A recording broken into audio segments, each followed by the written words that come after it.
नमस्कार दोस्तों, मैं लोकेश स्वागत करता हूं आप सभी का अपने YouTube चैनल VRB एजुकेशन पर। तो आप सभी के लिए जो हमने संस्कृत की सीरीज स्टार्ट की हुई है उसी टॉपिक को कंटिन्यू करते हैं। और आज का जो अपना टॉपिक रहेगा वो टॉपिक है समास को लेकर के। इससे पहले आपके दो तीन वीडियो टॉपिक्स जो कंप्लीट किए जा चुके हैं। पहला टॉपिक वर्ण विचार था, दूसरा संधि था, तीसरा इसके अंतर्गत हमने जो टॉपिक कंप्लीट किया वो कारक था। और आज का जो टॉपिक रहेगा आपका आता है समास का टॉपिक। तो सारी क्लासेस आप ज़रूर देखते चलिएगा। और टॉपिक्स जो है अच्छी तरीके से एक एक वीडियोस में छोटे छोटे वीडियो बना करके क्लियर किए जा रहे हैं, ताकि आपको किसी भी कॉम्पिटिटिव एग्जाम में किसी भी तरीके से कोई समस्या ना आए जी। ठीक है, तो स्टार्ट करते हैं समास टॉपिक को विदाउट आपका टाइम वेस्ट किए हुए। तो अपने दोस्तों से क्लासेस को जरूर शेयर करते जाइएगा। रेट की वैकेंसी घोषणा हो चुकी है राजस्थान में, तो उसमें भी इंपॉर्टेंट है 30 नंबर की जो आपकी संस्कृत की जो आएगा, व्याकरण संस्कृत आएगी, तो संस्कृत में से 15 नंबर आपके व्याकरण के क्वेश्चन आने वाले हैं। यकीन कीजिएगा, आपको एग्जाम्पल्स भी एज इट इज पेपर में ही मिलेंगे। इसके अलावा अभी सीटेट का कल पेपर हुआ था, उस वाले पेपर में भी अभी जो बच्चों ने रिव्यू बताया हमें, या बच्चों से जो पेपर अगर हमने देखा था, तो उसमें से भी एज इट इज आपको क्वेश्चंस मिले थे। तो स्टार्ट करते हैं समास के टॉपिक को। बच्चा समास जो शब्द है दो सम, इसमें एक उपसर्ग आता है सम, एक धातु आती है आस, और एक प्रत्यय आता है घंज। तो ये प्रत्यय घय प्रत्यय मिलाकर के आस धातु और सम उपसर्ग को मिलाकर के समास बनता है। सम उपसर्ग का एक सम उपसर्ग होता है, और उपसर्ग का जो अर्थ होता है, ये उपसर्ग है, यहाँ पर आस क्या है, धातु है, और घय क्या है बच्चा, यहाँ पर प्रत्यय है। तो इन तीनों को मिलाकर क्या बना है, समास बना है। ठीक है, सम एक उपसर्ग होता है जिसका अर्थ क्या होता है, तो सम का अर्थ होता है उचित प्रकार से। सम आप जानते हैं कई बार आया था, सम प्लस धी में भी हमने यही बताया था आपको, संधि बना था। तो सम का अर्थ है उचित प्रकार से। धातु में आस धातु का अर्थ होता है मिलाना, और प्रत्यय बच्चा घय प्रत्यय कर करके इसको अपन मिला दिया। ठीक है, उचित प्रकार से मिलाना। तो परिभाषा क्या बन गई समास की, उचित प्रकार से समास को, उचित प्रकार शब्दों को मिलाना। अब किसको मिलाएंगे इसमें अपन, बच्चा किसको मिला रहे हैं अपन यहाँ पर, शब्दों को। देखो आपने जब संधि पढ़ी थी वहां पर आपने किसको मिलाया था, वर्णों को मिलाया था। जब संधि पढ़ते हैं ना तो अपन किसको मिलाते हैं, वहां पर वर्णों को मिलाते हैं। और समास अपन किसको मिलाते हैं, यहाँ पर समास में मिलाते हैं शब्दों को। ठीक है, तो समास की परिभाषा क्या बनती है, तो ये संस्कृत में अपन इसके अकॉर्डिंग लिखते हैं, समसनम समास है, समसनम समास है। तो ये परिभाषा अनेकों बार पेपर में आई है, बस इतना सा आपसे पूछता है। तो जो आपके संस्कृत शिक्षा विभाग की सेकंड ग्रेड की वैकेंसी है उसके लिए इंपॉर्टेंट टॉपिक है, ध्यान से देखते चलिएगा। समसनम समास ये कहता है भिन्न भिन्न अनेक पदों का एक हो जाना समास कहलाता है। भिन्न भिन्न अनेक पदों का, भिन्न भिन्न अनेक पदों का एक हो जाना,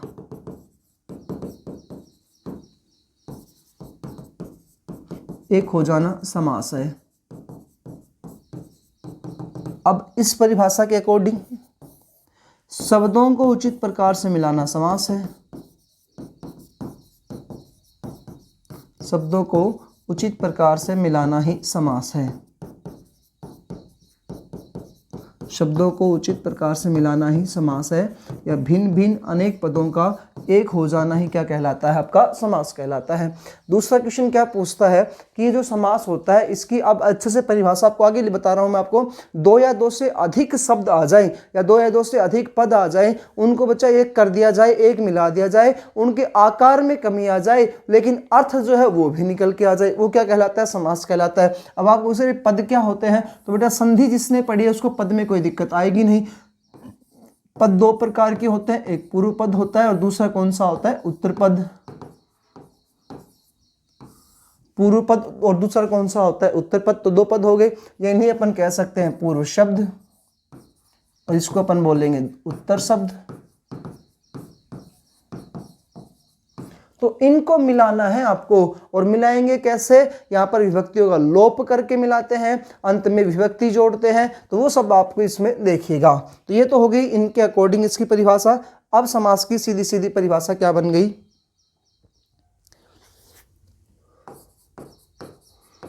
एक सूत्र से अपन ने की है, समसनम समास है उससे। तो परिभाषा इसकी बनी, दो या दो से अधिक शब्दों को इस प्रकार मिला दिया जाए कि, दो या दो से अधिक शब्दों को इस प्रकार मिला दिया जाए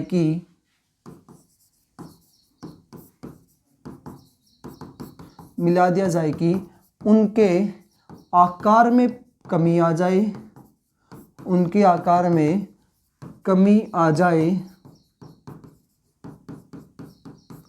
तथा अर्थ भी निकल आए, वो क्या कहलाता है? आपका समास कहलाता है। जैसे मैं एग्जाम्पल के लिखूं, अब छोटा सा एक एग्जाम्पल है, राजा का पुरुष, राजा का पुरुष, ये मैंने लिखा बच्चा। अब अपन इसमें क्या करते हैं, इस का लोप कर देते हैं, ठीक है, का के की संबंध कारक में आते हैं तो इसका लोप कर देते हैं, तो यहाँ पर क्या बन जाएगा? राज्ञ पुरुष। तो हमने यहाँ पर ये देखा है पद कितने थे? 2, पुरुष और राजा। इसमें हमने क्या किया? विभक्ति का लोप कर दिया और एक शब्द बना दिया, राज्ञ पुरुष है। दूसरा एग्जाम्पल, नीलः अशौच कमलौ, नीलः अशौच कमलः। तो ये हमने बच्चा लिखा है सब, ठीक है। 2 पद है यहाँ पर, नीलय और दूसरा कौन सा आता है? कमल। अब बीच में जो है अशौच है, ये क्या है? इसको हमने लोप कर दिया और कर्मधारय समास में आता है आपका, ठीक है। तो बच्चे यहाँ पर क्या बन जाएगा? नील कमल है। तो हमने यहाँ पर ये देखा है परिभाषा के अकॉर्डिंग, तो ये कह रहा है कि 2 या 2 से अधिक पद आ जाए, पद आगे हमारे सामने, इनके आकार में कमी आ जाए और अर्थ भी निकल आए। हम तो नील और कमल ही तो चाहिए था, हम तो राजा और पुरुष तो चाहिए था, का के की का क्या कर दिया हमने? यहाँ पर लोप कर दिया बेटा, ठीक है। ये होता है आपका इस टॉपिक में। तो परिभाषा एक पॉइंट हुआ। दूसरा पॉइंट इसमें देखते हैं अपन, समास में विभक्तियों का लोप होता है, समास में विभक्तियों का लोप होता है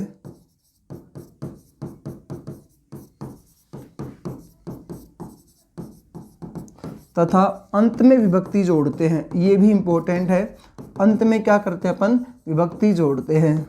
समास में विभक्तियों का लोप होता है तथा अंत में विभक्ति जोड़ते हैं।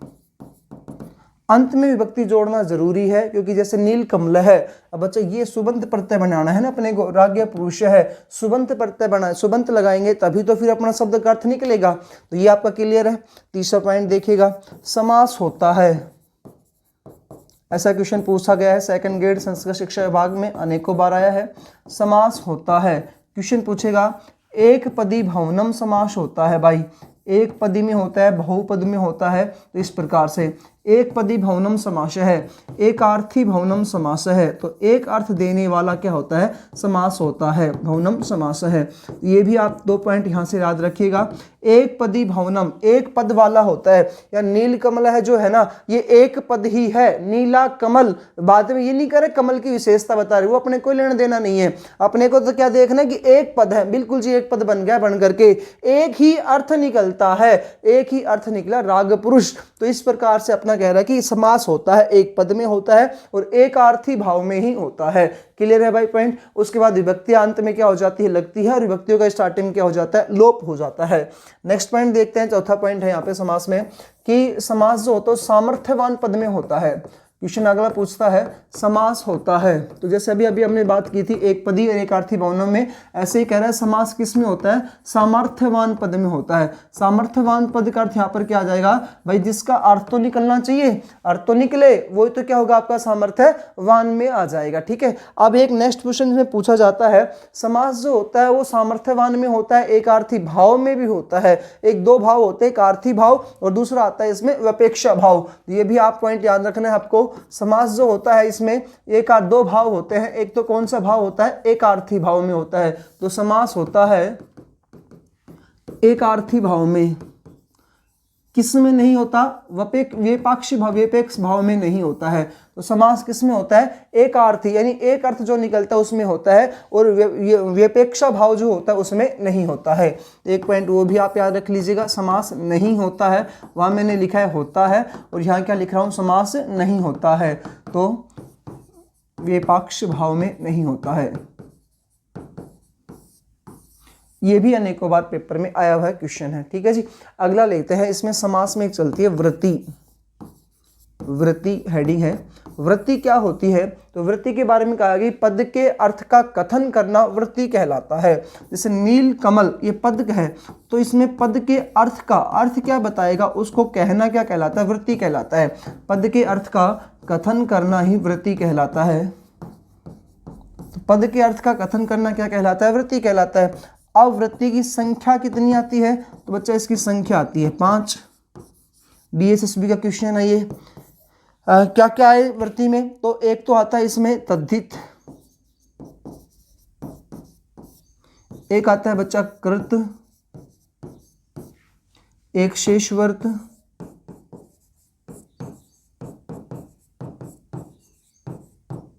तद्धित, कर्त, एक शेषवर्त। उसके बाद इसमें आता है सनाधन धातु और समास। सनाधन धातु रूप, एक आता है इसमें समास।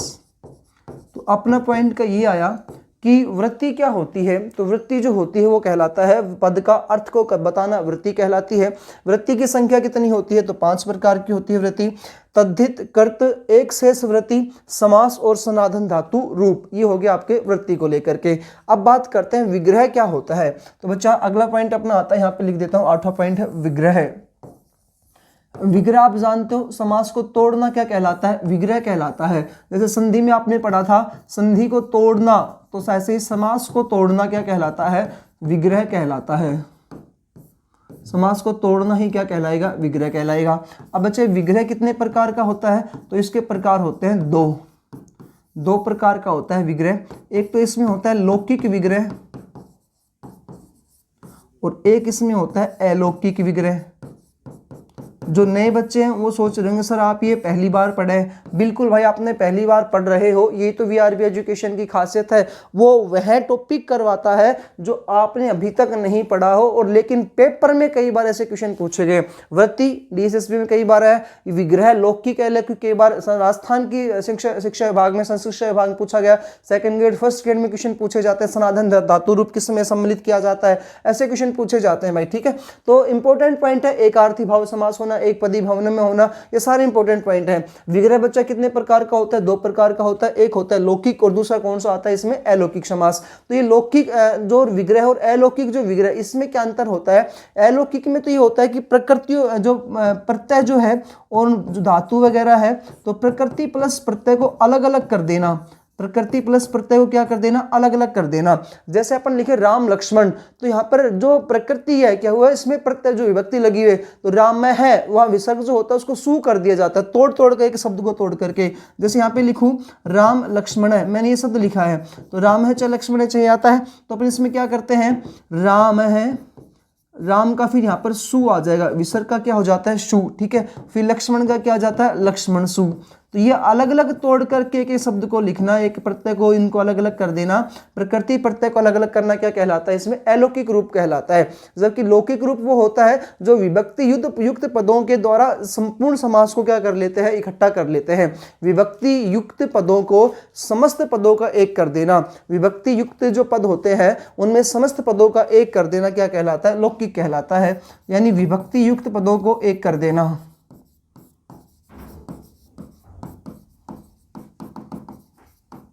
को समस्त एक कर देना,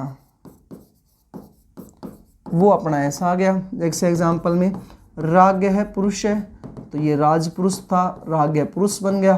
तो इस प्रकार से आपके विग्रह 2 प्रकार का, एक लौकिक दूसरा कौन सा आता है? अलौकिक। अब नेक्स्ट पॉइंट लेते हैं अपन, समास के प्रकारों को लेकर के बात करते हैं। समास कितने प्रकार के होते हैं? तो समास के प्रकार होते हैं। अब क्वेश्चन कई बार क्या क्या पूछा गया है, वो पूछता है कि लघु सिद्धांत कौमुदी के अनुसार बताओ और सिद्धांत कौमुदी के अनुसार बनाओ। तो बच्चा लघु सिद्धांत कौमुदी के अनुसार समास कितने प्रकार के होते हैं? और अब एक है सिद्धांत कौमुदी।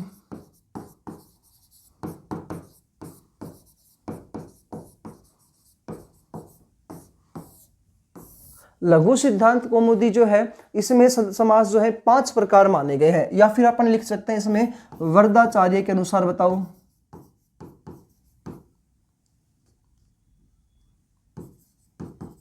और ये वरदाचार्य के द्वारा दी गई थी लघु सिद्धांत कौमुदी, और ये भट्टोजी दीक्षित के द्वारा। ये भी कई बार पूछे गए हैं। लघु सिद्धांत कौमुदी के रचयिता या सिद्धांत कौमुदी के रचयिता कौन है, तो वरदाचार्य, और इसके कौन आते हैं, भट्टोजी दीक्षित आते हैं भाई, ठीक है। वरदाराचार्य, ठीक है, वरदाराज आचार्य, जय आएगा इसमें ना, वरदाराज आचार्य। अब लघु सिद्धांत कौमुदी कहते हैं कि समास के प्रकार होते हैं 5, तो ये पंचधा बताते हैं कितने होते हैं, 5, जबकि ये बताते हैं भट्टोजी दीक्षित जी 4 प्रकार होते हैं। 5 प्रकार में उन्होंने कौन किस को शामिल किया है, तो एक तो होता है केवल समास। सबसे पहले इन्होंने जो समास बताया है वो कौन सा समास आता है यहाँ पर, केवल समास। दूसरा अगर बात करें अव्ययीभाव समास, अव्ययीभाव समास। तीसरा तत्पुरुष समास। अब इस तत्पुरुष समास के 2 भेद होते हैं, क्रमधारीय समास और एक होता है इसमें द्वंद्व समास, द्विगु समास। चौथा द्वंद्व समास और 5वां बताया बहुब्रीहि समास। तो पंचधा किन्होंने बताए हैं, 5 प्रकार के होते हैं, तो वरदाचार्य जी के द्वारा बताए गए हैं पंचधा। ऐसा भी क्वेश्चन कई बार आया है, पंचधा किसने बताया, वरदाचार्य जी ने बताया।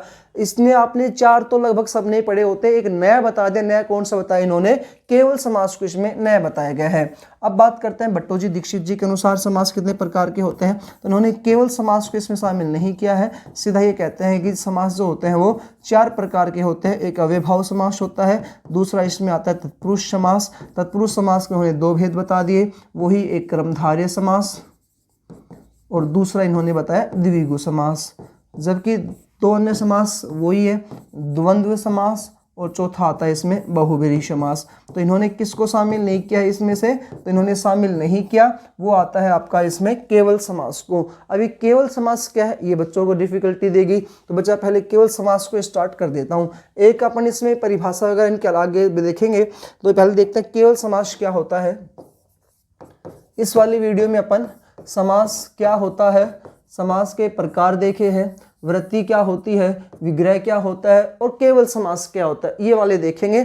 आगे वाली जो वीडियो आएगी उसके अंतर्गत अपन बात करते हैं अन्य समासों को, 4 समासों को लेकर डिस्कशन उसमें करेंगे, ताकि ज़्यादा वीडियो बड़ी ना बने और आपको किसी तरीके से कोई समस्या ना आए बेटा, ठीक है। केवल समास जो होता है इसका अर्थ क्या होता है कि विशेष संज्ञा से निर्मित जो समास होता है वो कौन सा होता है, केवल समास होता है। ये क्वेश्चन बन गया, विशेष संज्ञा से निर्मित समास कौन सा है, तो केवल समास किससे बना होता है, विशेष संज्ञा से निर्मित बना समास है।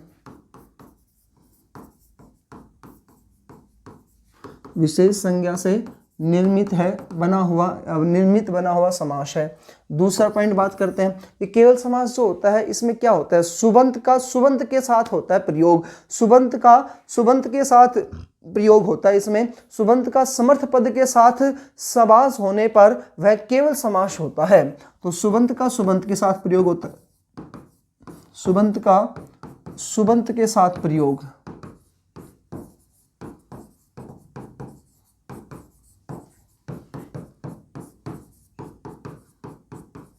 सुबंत के साथ प्रयोग होता है। तीसरा पॉइंट आया, सुबंत का समर्थ पद के साथ समास होने पर, सुबंत का समर्थ, हमने लिखा था सामर्थ्यवान में होता है समास, सुबंत का समर्थ पद के साथ समास होने पर वह केवल समास होता है। सुबंत पद के साथ समास होने पर वह क्या होता है, केवल समास होता है। ठीक है जी भाई, पेपर में क्वेश्चन पूछा गया वागर्थ विव जिमुतस्य इव, ये किस में आते हैं, या अभूत पूर्वम ऐसा दे देगा तो ये कौन से समास का उदाहरण है। अपन सोचते हैं ए लग गया अव्यभाव कर देता, नहीं बेटा, या अव्यभाव नहीं आएगा, केवल समास आएगा। तो एग्जाम्पल मैं करूँ, एज इट इज आपको पेपर मिलेंगे, थोड़ा सा ध्यान से देखते चलिएगा इन पॉइंट्स को। चौथा पॉइंट यहाँ पर आता है, कहता है कि केवल समास में विभक्तियों का लोप नहीं होता है। अभी हमने क्या कहा था पीछे कि समास में विभक्तियों का लोप होता है, लेकिन केवल समास में विभक्तियों का लोप नहीं होता है। विभक्तियों का लोप केवल समास में नहीं होता है। विभक्तियों का लोप केवल समास में नहीं होता है। ठीक है जी। अब देखते हैं इसमें सूत्र आते हैं दो, इसमें दो सूत्र आते हैं। एक सूत्र का नाम है सहसुपा, सहसुपा, और दूसरे सूत्र का नाम यहाँ पर आता है इव के साथ प्रयोग होता है उसका, इवे न समासो विभक्त्यै लोपश्च, इवे न समासो विभक्त्यै लोपश्च। ये दो सूत्र हैं इस केवल समास के। अब इनके बारे में अपन डिस्कशन करेंगे। पहला पॉइंट देखा कि विशेष संज्ञा से जो समास बनता है उसे केवल समास कहा जाता है, जिसमें सुबंत का सुबंत साथ प्रयोग हो गया, सुबंत का समर्थ पद के साथ जो प्रयोग होता है उसे केवल समास कहा जाता है। इसमें कभी भी व्यक्तियों का लोप नहीं होता है। अब इसमें सहसुपा सूत्र और दूसरा कौन सा आता है, इवेन समासो विभक्त्यै लोपश्च। बात करते हैं सहसुपा को लेकर के। सहसुपा,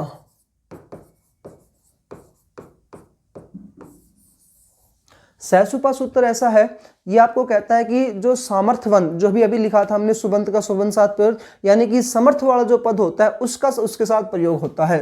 तो इसका पहला पॉइंट वही आ गया, सुबंत का सुबंत के साथ प्रयोग होता है, सुबंत का सुबंत के साथ प्रयोग होता है इसमें।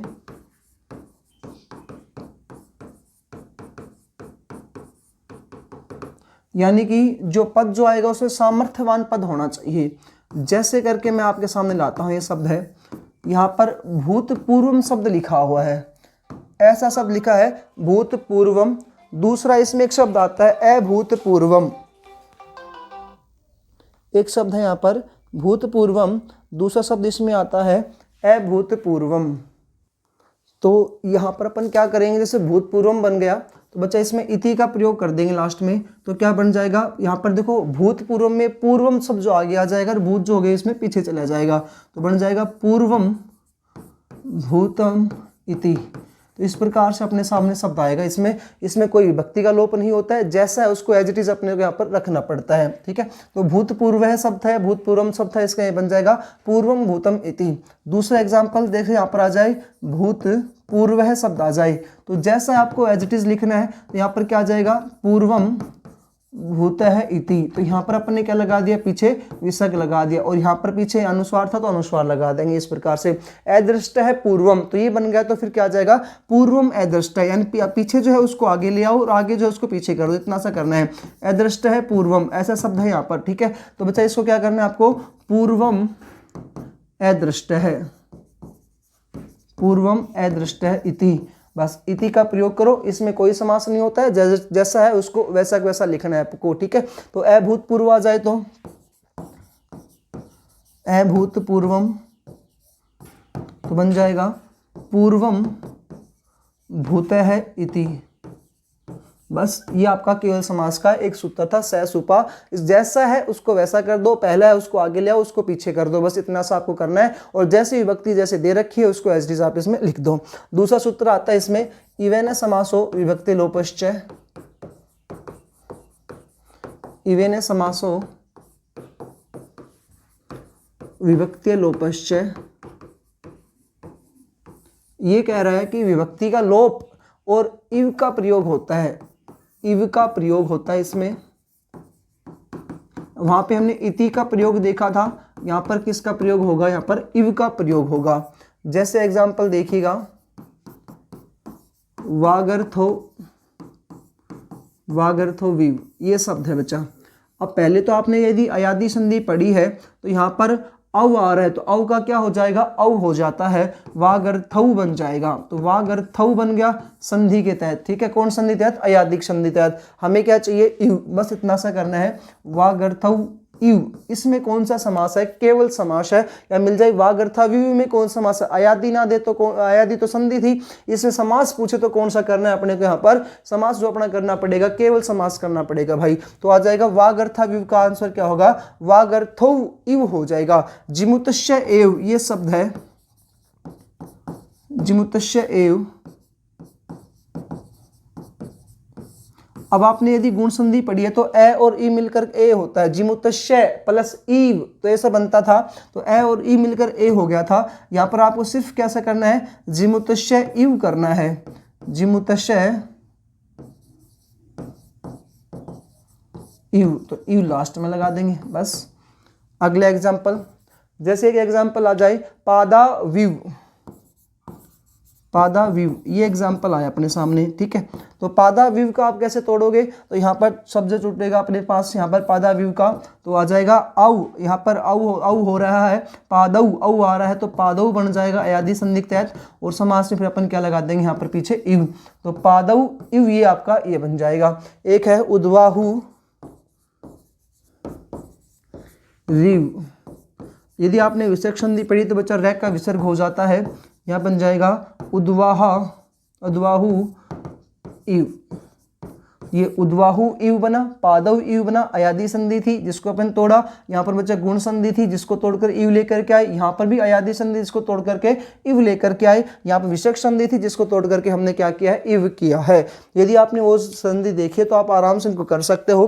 केवल समास में सिर्फ इतना सा करना है, इव का प्रयोग करना है। यहाँ पर आपको जो है सैसुपा, इसमें करना है कि पहले जो है उसको पीछे कर दो और पीछे वाला उसको आगे कर दो, और इति का यहाँ पर क्या करना आपको प्रयोग करना है। तो बच्चा अभी तक हमने समास में टॉपिक पढ़ा है, उसमें हमने ये देखा कि समास जो होता है ये क्या होता है, तो सम प्लस आस प्लस घंच प्रत्यय करके समास बनता है। समास जो होता है इसमें उपसर्ग धातु प्रत्यय ये भी पूछे जाते हैं। समास में कितने प्रकार के होते हैं तो वो देखा है, समसम समास, इसकी परिभाषा देखी। समास जो होता है बच्चा कितने प्रकार के आएंगे तो उन प्रकारों को लेकर के हमने डिस्कशन किया है। समास भट्टोजी दीक्षित ने अलग अलग बताए हैं, और क्या नाम है, वरदराचार्य जी ने अलग बताए हैं। लिखा सिद्धांत कौमुदी में अलग है, सिद्धांत कौमुदी में अलग आते हैं। वृत्ति क्या होती है ये भी अनेकों बार पेपर में आया क्वेश्चन है। इसके बाद बच्चा ये आप इंपॉर्टेंट आते हैं भट्टोजी दीक्षित वाला, और इन प्रकारों को लेकर जो हमने डिस्कशन किया तो पहले एक समास पढ़ा है केवल समास। केवल समास में सुबंध का सुबंध साथ प्रयोग होता है, ये याद रखना है। इसके अंतर्गत दो सूत्र आते हैं, सहसुपर इवन समासो विभक्ति लोपश्चय। दूसरा इसमें एक पॉइंट आता है कि इसमें विभक्तियों का लोप नहीं होता है, जो जैसा है उसको एज इट इज लिख दिया जाता है। सहसुपा में आपको क्या करना है, पीछे वाला जो पूर्वम शब्द था उसको आगे लेके आ गए, और आगे जो एदस्ट शब्द था उसको पीछे कर दिया, और इति शब्द का हमने प्रयोग कर दिया। और इवन समासो विभक्ति लोपश्चय में हमने क्या किया है, जो आगे है जो संधि दे रख संधि को तोड़ो, संधि को तोड़ करके फिर अपन यहाँ पर किसका प्रयोग करना है, इव का बच्चा यहाँ पर क्या करना है आपको प्रयोग करना है। ठीक है जी, तो ये वाला जो वीडियो थी इस वाली वीडियो में हमने देखा है समास में केवल समास को अच्छे से क्लियर कर दिया है। यदि वीडियो अच्छी लगे तो लाइक करें, चैनल को सब्सक्राइब करें। मिलते हैं अन्य वीडियो में। जय हिंद, जय भारत।